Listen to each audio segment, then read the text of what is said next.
Пайғамбарымыз алейхиссалам айтады: "Ва жуилат қуррату айни фис-сала".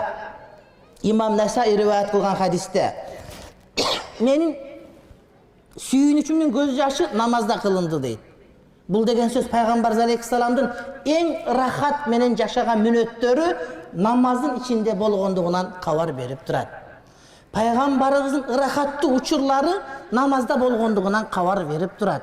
Эгерде сен ушул дүйнөдө жашап, Мухаммеддин үммөтүмүн, элимин, мусулманмын деп туруп, намаз менен рахаттана албай турган болсоң, анда ыйманыңы дагы бир жолу жаңылап ал, урматтуу бир тууганым. Ыйманды жаңылап алыш керек болот. Мусулманмын деп жүрүп барып туруп, кыяматка барганда мусулман эместердин катарына кирип кала турган кандай өкүнүчтүү, урматтуу бир тууганым. Иштеп таптың сен. Акчаны жибердиң. Атаң саңа жок, атаң өлүп калган, агаң бар сеники. Бүгүн интернеттен окуп атам, үйдү салып атам деп үйдү тургазганын, фундамент койгонун, дубал койгонун, кирпич койгонун, шубаганын бардыгын тартсаңа жөнөтө берди. 3 жылдан кийин барсаң, сенин чегиңде эчтеке жок, сенин кошунаңын үйүндө жанагы сен көргөн үй салынып калыптыр да. Сен ойлодуң, адашып кетип участокко салып алыптыр деп барып, абаңа сурасаң, сен акчаңы жеп койдук элек, болгону кошунанын үйүн тартсаңа жөнөтүп аткан бочум десе, 3 жылдык эмгегиң каякта калып кетет сеники. Ошондой болуп калба сен. Мусулманмын деп жүрүп атасың, кыяматка барганда кутушаң бош калып, башка бирөөнүн үйүн көрүп эле сүйүнө бергендей болуп, үйү жок калып кала тургандай болуп, урматтуу бир тууганым. Пайгамбарыбыз алейхиссалам күндөрдүн бир күнүндө мечитте отурса бирөө келип намаз окуду. "Иржа фасалли фа иннека лам тусалли". Кайт барып намазын кайра оку, сен намаз окуган жоксуң деди. 3 жолу кайталанды.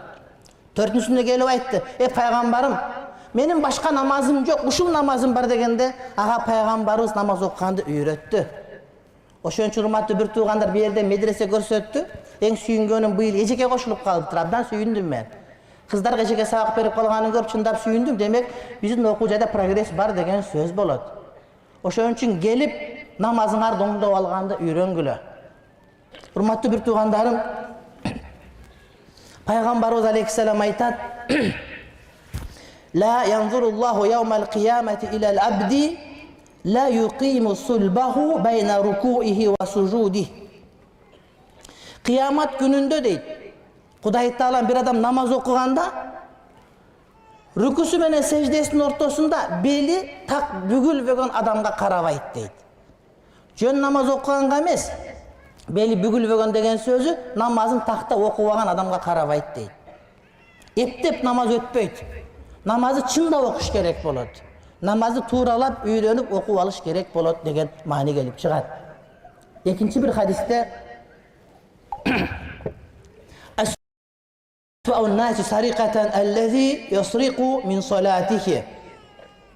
Урлардын эң жаманы бул намаздан уурулук кылган адам деди. Намаздан уурулук кылган адам деди. Урматтуу бир тууганым, бул менин экинчи сөзүм. Бул намаз маселеси.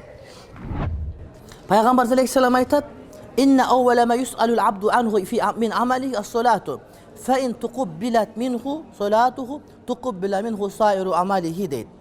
Ибн Аби Шейба риwayat кылган хадисте, кыяматка барганда пенденин биринчи намазы суралат дейт. Эгер намазы кабыл болсо, калган амалдары кабыл болот.